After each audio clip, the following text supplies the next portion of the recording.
रोहतक से ये तस्वीरें आप दिल्ली बाईपास के नजदीक जेएलएन नहर से देख रहे हैं, जहां पर आपको बता दूं कि कुछ युवाओं के द्वारा सराहनीय पहल की जा रही है। इन युवाओं ने हाथों में बैनर लिया हुआ है। बैनर पर क्या लिखा है आप पढ़ सकते हैं। बैनर पर लिखा है, छोड़ दो करना अब से पाप, नहरों को रखो अब से साफ। दूसरे बैनर पर क्या लिखा है वो भी आपको पढ़वा देते हैं, नहरों को ना करो गंदा वरना चौपट हो जाएगा धंधा। ये बैनर जो हाथों में लिए हुए हैं, अब तक आप भी समझ गए होंगे कि कल छठ पूजा है और बीते दिनों जो है दिवाली भी गई है। तो ऐसे समय पे लोग जो है अपने घर पे धार्मिक अनुष्ठान करते हैं, पूजा करते हैं। उसके बाद जो पूजा की सामग्री होती है उसको लाकर जो है आसपास की जो नहरें होती हैं उनमें डाल देते हैं। घर में पूजा करते हैं वो तो ठीक है, आस्था का प्रश्न हो गया, लेकिन नहरों में लाकर क्यों डालते हैं, ये सवालिया निशान। फिलहाल हमारे साथ जो है डॉक्टर जसमेर जी हैं, मेरे टीचर हैं, उनसे हम बात कर लेते हैं। जसमेर जी, किस लिए ये आपने जो है अभियान छेड़ा हुआ है? दीपक जी, जहाँ तक मैंने देखा है कि आस्था के नाम पर पिछले कुछ वर्षों में हमारे नहरों में पूजा पाठ के बाद की सामग्री या अन्य प्लास्टिक या कुछ अन्य इस प्रकार के जो अनुष्ठान के बाद का जो सामान बचता है वो नहरों में प्रवाहित कर देते हैं, जो कि मैं बिल्कुल गलत मानता हूँ। क्योंकि नहरें हमारे एक ऐसा संसाधन है जिनसे हमें पेयजल मिलता है, और वो पेयजल किसी न किसी रूप में गंदा होकर पहुँचता तो उससे अनेकों तरह की बीमारियाँ पनपती हैं। तो पूजा पाठ के नाम पे, आस्था के नाम पे, श्रद्धा के नाम पे तो अगर नहरों को गंदा न करें, उनमें किस इस प्रकार का सामग्री या इस प्रकार का सामान, प्लास्टिक या पूजा पाठ के बाद का बचा हुआ सामान न डालें। तो मेरी सभी से यही निवेदन है कि पूजा पाठ करिए, आस्था रखिए, परंतु उसके साथ साथ आप इस प्रकार का नहरों को गंदा करने का, प्रदूषित करने का कार्य न करें। और यही मेरी सभी से निवेदन है कि पूजा पाठ के बाद प्लीज़ प्लीज़ प्लीज़ ऐसा ना करें। सर, ये तो समस्या है आपने बता दी, इसका सोल्यूशन क्या है वो भी बता दीजिए। इसका समाधान कई लोगों ने बताया कि हम कहाँ डालें, तो उन लोगों से मैंने ये भी कहा भाई आप अपने घर में जो प्लास्टिक के ये अपने गमले हैं, पानी उनमें देते हो तो साथ साथ ये सामग्री वगैरह भी डाल सकते हो। इसके अलावा कई नहरों के आसपास जो पचड़ी वहाँ डाल दीजिए या खेतों में डाल दीजिए।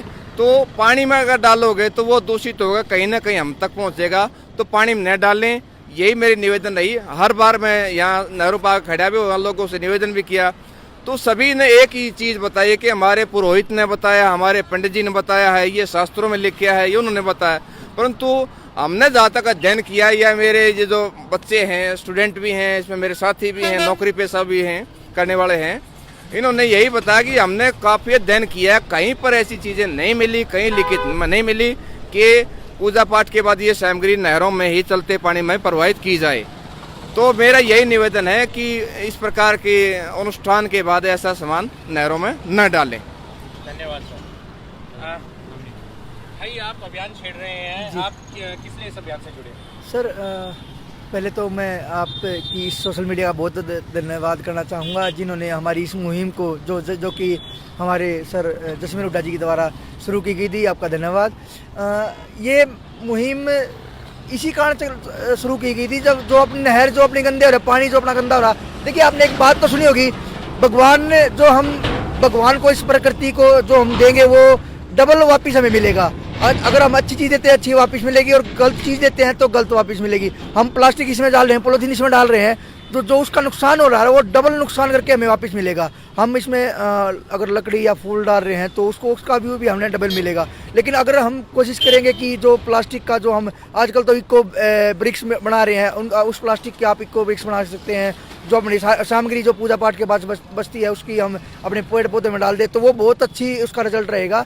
तो आप सभी से ये रिक्वेस्ट है, ये निवेदन है कि जो भी आपकी पूजा पाठ के बाद जो सामग्री बचती है वो सामग्री को कृपा करके हाथ जोड़ के निवेदन है कि वो नहर में ना डाले, चलते पानी में ना डाले। ये पानी हमारे पीने के प्रयोग में आता है, खेतों में जाता है। तो आप सभी से रिक्वेस्ट है कि चलते पानी में ना डाले। इसका बस जी धन्यवाद। कल छठ पूजा है जी, काफी लोग यहाँ भी नहर पे आएंगे जी। तो कल के लिए, इस अभियान के लिए क्या रणनीति आपने बनाई है? कल भी ये रणनीति हमने जो जसवीर सर ने कहा था कि सुबह भी आएंगे हम मॉर्निंग में जल्दी, कि यहाँ पे लोगों को अवेयरनेस किया जा सके, ताकि इसके खिलाफ एक मुहिम जो शुरू की है सर ने, इससे ज़्यादा से ज़्यादा लोग जुड़ें।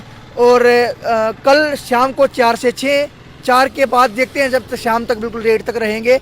और सुबह भी ऐसे ही कोई टाइम रहेगा हमारा 7 बजे के आसपास का, कि उस टाइम पे हम लोगों को अवेयर करेंगे कि चलते पानी में ऐसे जो प्लास्टिक है, जो पॉलीथीन है, या जो ऐसी चीज़ है जो पानी में या मिट्टी में ख़त्म नहीं हो सकती, वो ना डालेंगे। रिक्वेस्ट है ये सभी से।